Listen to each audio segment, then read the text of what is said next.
I'm Leon Todd for G66. Welcome to another Tuesday Tone Tip. Today I want to talk about some of my favorite things to use an expression pedal for using the FM3. Before we get started though, my Strat is plugged into the FM3. Its DI output is being recorded into Pro Tools with no post-processing. I'm using the Brit JM45, one of my own free cabinet IRs, and I'm using the large plate reverb. There's a bit of grit on the amp as well, and it's a whole bunch of fun to play.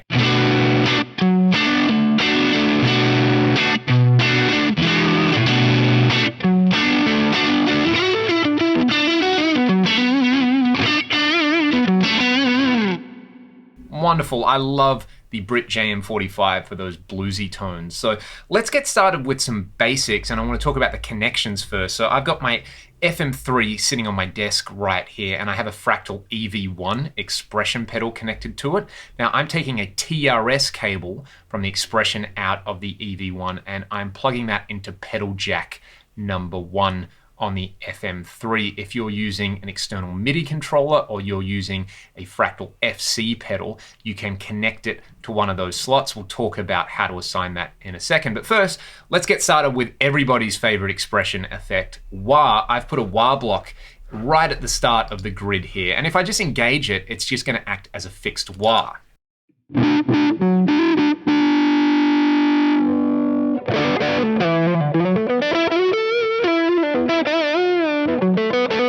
So the control parameter takes care of that virtual sweep. Obviously, I want to attach my expression pedal's output to this control parameter. This is how we do it in FM3 Edit. We're going to right-click Control, which brings up the modifier menu, and I need to set the source to be pedal number 1 because that's where I've connected my expression pedal. If you were using a different jack, you could use pedal jack number 2. Make sure you select expression pedal. You can select any external controller or FC pedals as well if that's your source. But for now, let's just stick with pedal jack number 1. The other thing I'm going to do is enable auto engage so that I don't have to turn a switch on or off to turn the wah block on or off. Let's set this to a medium speed. That way, as I sweep the pedal, the effect is automatically going to come on. And I like to set the off value to 95%. That means that when my pedal is in the toe down position, the effect is off, and it's only when I kick it back into the heel down position that it's going to engage the effects block. So let's do that. If I move my expression pedal down, look at this, the block is on and the control parameter is moving.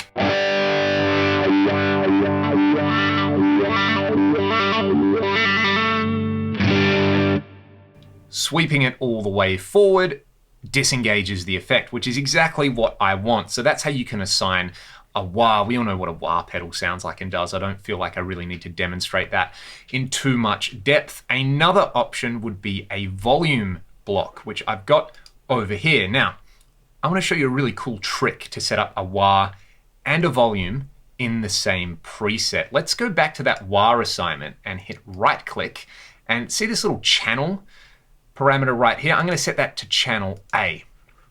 So what this is going to do is only work when I'm on channel A of the wah block. I'm going to do a very similar thing to the volume parameter in the volume block. So let's set the source to pedal number 1. I don't need to use auto engage here. I'm just going to always have this particular block on, so I don't need to do any of those steps, but I am going to set the channel to only work on channel B. So we've got this. We've got a volume block on channel A and a wah block on channel A. When I move the pedal, it's only going to kick the wah block in. And you can see over here, the volume block is just not responding to those changes. However, if I set my volume block to channel B and my wah block to channel B and I move the pedal, nothing happens to the wah, but have a look at this. We've got a volume change.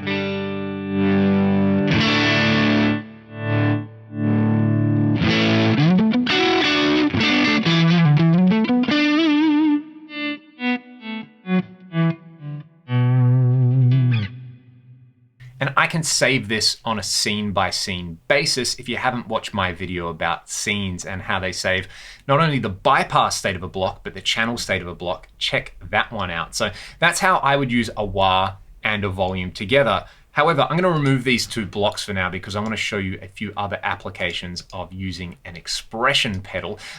A whammy style block would be a big one. So we can go in here. I've set it for, let's set it for 1 octave up. So we can do that, up 1 octave. And again, it's the control parameter here. Let's assign that to pedal number 1. And I'm going to use auto engage on a medium speed as well. So let's have a look at what this can do for us. I'm just going to play, and then I'm going to get an octave up as I sweep the pedal forward.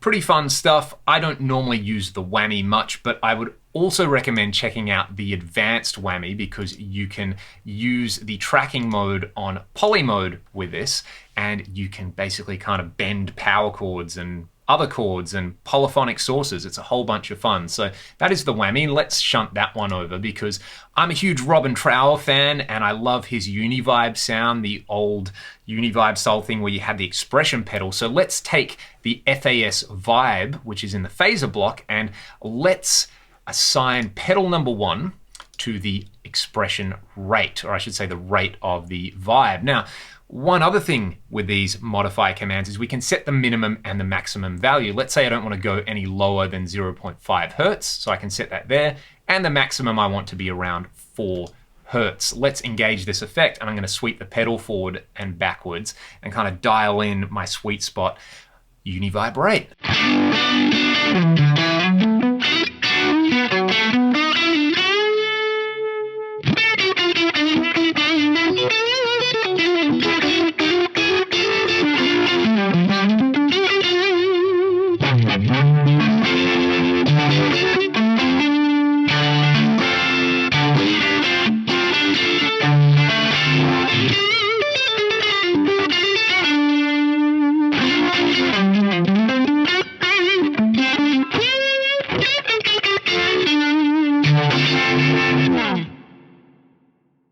You could use this with any modulation block, whether it's the chorus, the flange, or the rotary block. Works really, really well with this kind of expression command, using it the way you would use the break on a Leslie speaker. So that's one way that I like that. I'm going to shunt this. Again, another way that I like to use expression control in the FM3 is to control the delay mix and the feedback at the same time. You know, sometimes you want to play the end of a solo. I always think of Alex Lifeson's solo at the end of Limelight, where he gets that one note and then you get this like infinite delay freeze where the feedback goes all the way up and the mix comes up. So let's just engage this delay block really quickly. I don't have a big high gain tone at the moment.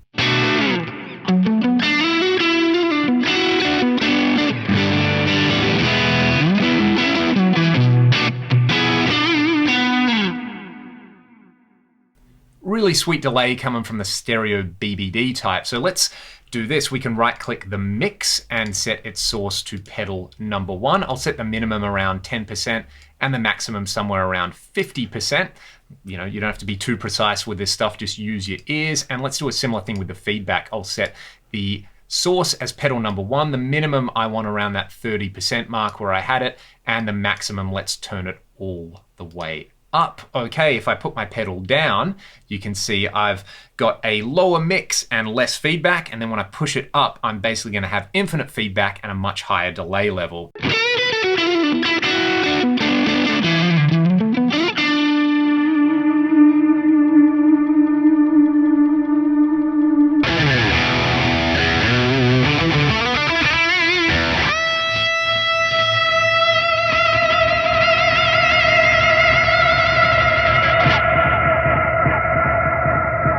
And that's what it sounds like with a bunch of high gain. It is really fun, and if you want a cool way to kind of ride out on a big delay wave while you're playing a guitar solo, that is one of my favorite tricks. I'll show you one more kind of combo over here. What I've got is the USA Lead mid-gain model, and I've attached pedal number 1 to the input trim parameter here. So at its minimum, I'm gonna get basically a kind of cleanish tone. It's not gonna be super clean, and then as I crank it up, I'm just gonna go absolutely wild with the gain, what I've done in the multi-tap delay block is I've also assigned pedal number 1 to the level parameters of each of the delay lines in the parallel delay. You can see that delays 1 and 2 are really short delays, and delays 3 and 4 are longer timed delays. That's because on delay 1 and 2, I've got some chorus happening, and on delay 3 and 4, they're just going to be standard delays. So one little trick here is my expression pedal is at a minimum at the moment. And what I've done here is if I right click, say level 1 on delay 1, which is basically acting as my chorus, I want that one to be all the way up when my pedal's down. So I just flip these minimum and maximum values, and I've got the opposite assignments on the delay line. So basically what's going to be happening here is this: with my expression pedal heel down, I'm going to have less gain, and I'm just going to have chorus. As I push it forward, it's going to increase the gain, the chorus is going to disappear, and the delays are going to swell in. So I'm basically morphing from a clean sound with chorus to a dirty sound with delay, and this is kind of magic.